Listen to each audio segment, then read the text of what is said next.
Channel. This week I want to step you through the final version of the Simplicity 1538 button-up t-shirt that I made as part of Class 11 of Sew It Academy. If you watched my video last week, you'll have seen the mock-up version of this and the things I tried to keep in mind when making this version. Please excuse the piles of fabric that are around. I'm currently making a dressing gown out of a bunch of this really fluffy material and also a grey waffly printed fabric. And it takes up a lot of room, so I've just left the project folded up on my table. So this week we have a lot to get through. There's quite a number of steps, and depending on how long it takes me to go through these, I might just go through the parts that are particularly interesting or that went really well. So I guess I should preface again by saying, as usual, I had pre-washed and ironed all my fabric. Just for the sake of time, I'm going to gloss over the cutting process, as you'll have seen that in a couple of my other videos, and that doesn't really change from garment to garment. It's just using pattern weights and the traced out baking paper version of the pattern. So that's all the same. I also went ahead and stay stitched and put all the darts in each of the pieces. There's just a bust dart in the front section and stay stitching along the neck.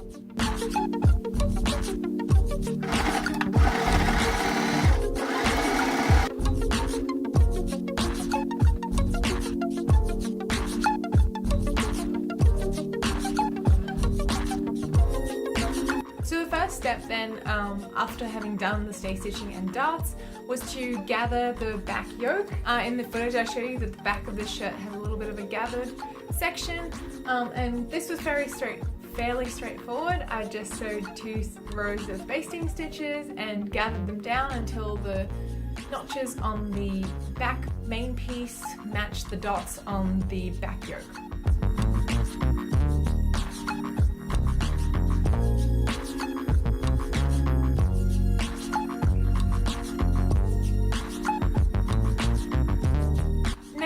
Then to attach the first section of the back yoke. For those of you who aren't familiar with sewing terms, the back yoke is just this piece that sits across your shoulders. You can also have a front yoke sometimes, but in this case it just had the back piece. Baste the fabric right sides together and sewed with 5/8 of an inch seam allowance.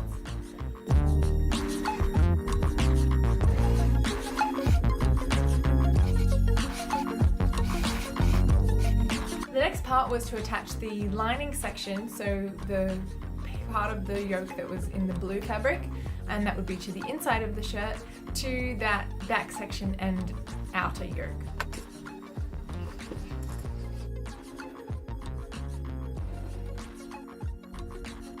You just have to make sure to keep the right side of the yoke facing the wrong side of the shirt so that the back gathered part was between the 2 yokes.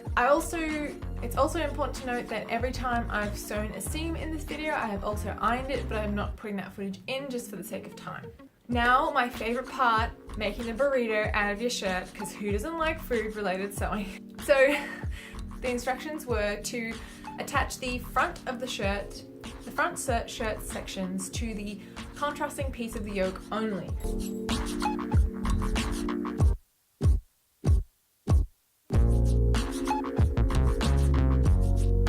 Then go ahead and roll the bottom of your shirt, so that's the back piece and the front piece, up and sandwich it in between the lining part of the yoke and the outer contrasting section of the yoke, and then re-pin the shoulders.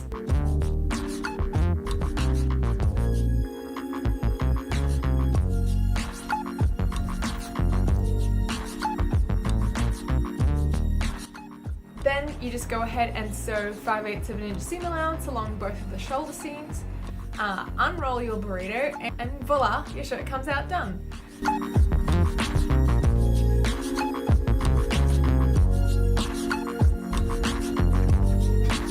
I don't know why this step was so fascinating to me, but I really found it so interesting, the order of construction of this, and how, like, man, the person who thought of that must have been a genius at sewing. Like, that is so cool.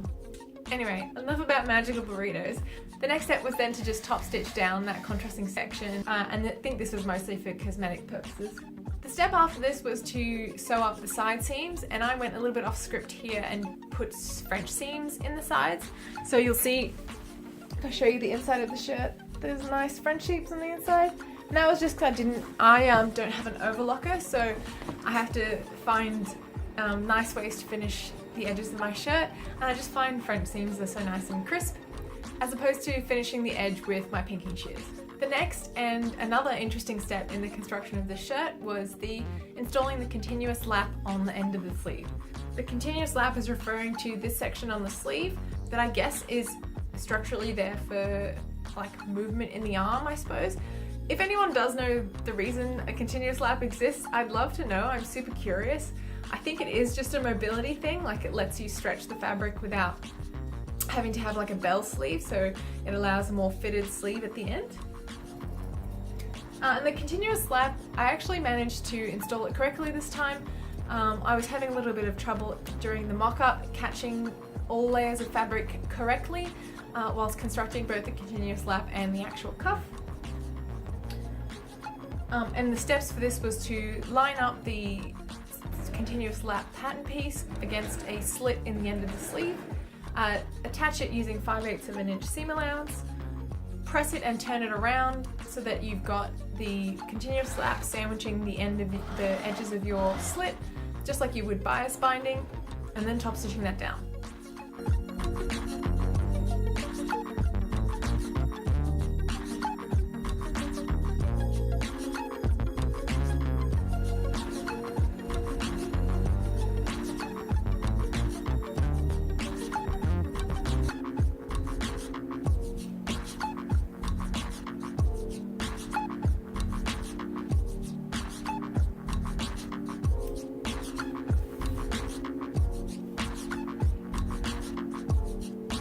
After that, it came to the wonderful contrasting cuffs, and I made sure to put the contrasting section so that in the final garment it would be facing to the inside, which is something I made a mistake with on my mock-up.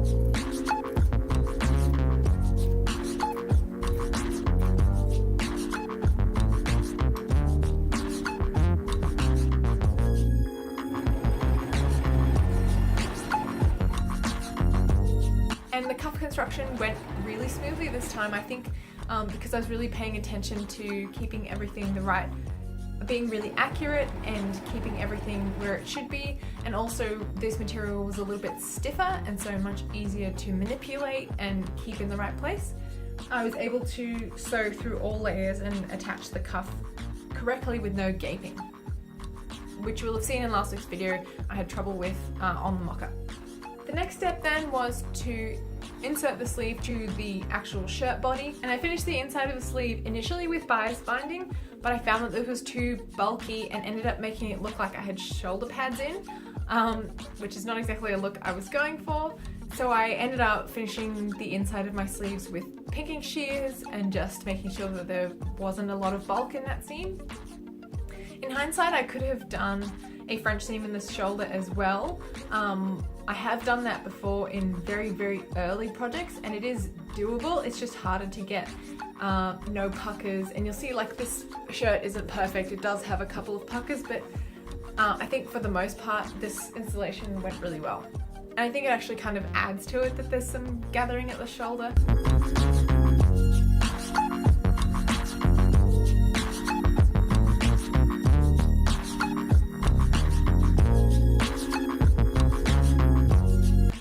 I was about halfway through the construction of my shirt, and the next stage was to do the collar.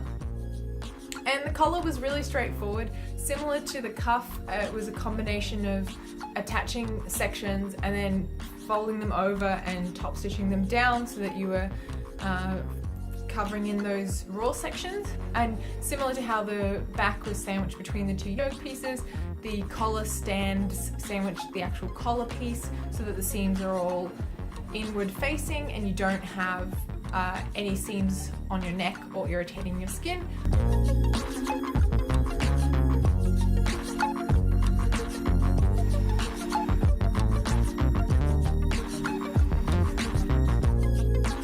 So I found that was actually pretty cool. The collar stand kind of acts as like a catch-all for seams in the neck.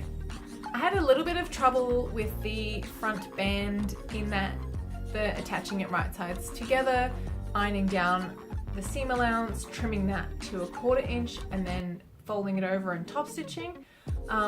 It ended up twisting a little bit on the bottom band that didn't have interfacing, and although you can't see it when you've got it buttoned up, I wonder if maybe there's a better way to do that, or if I'm doing something wrong. If you have any ideas, please let me know in the comment section down below so that I can try that out next time. All in all, I really love this pattern. It's not something that I normally wear, like I've never really, in fact I think it's the first button-up shirt I have in my cupboard, but I really like it. It's a bit more of a tomboyish look, and I don't generally have sleeves on any of my shirts, just because that's usually what doesn't fit in ready-to-wear garments, is they're generally tied across my back or tied across my biceps. So I was able to make that fit in the way that I wanted, which was really good, and I'm actually thinking I might make this a similar top to this. So Serena, a really good friend of mine, got me a sort of more feminine blouse or shirt pattern from Simplicity for my birthday over the weekend, and that's Simplicity 8297 for anyone that's curious. I think I really like this sort of more tailored collar and sleeves situation. I don't normally wear that style, so I'm actually really excited. I might try making view A or view D in this pattern maybe a little bit later. I do already have the materials for some pants and a dressing gown, which you'll see in the next couple of weeks. So maybe after that I might try another blouse or another top. I'll insert some footage of the final try on here.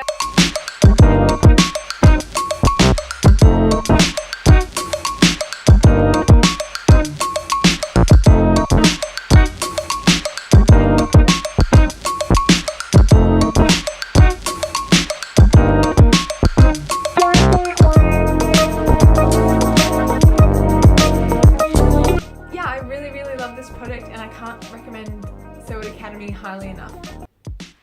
Thank you very much for watching.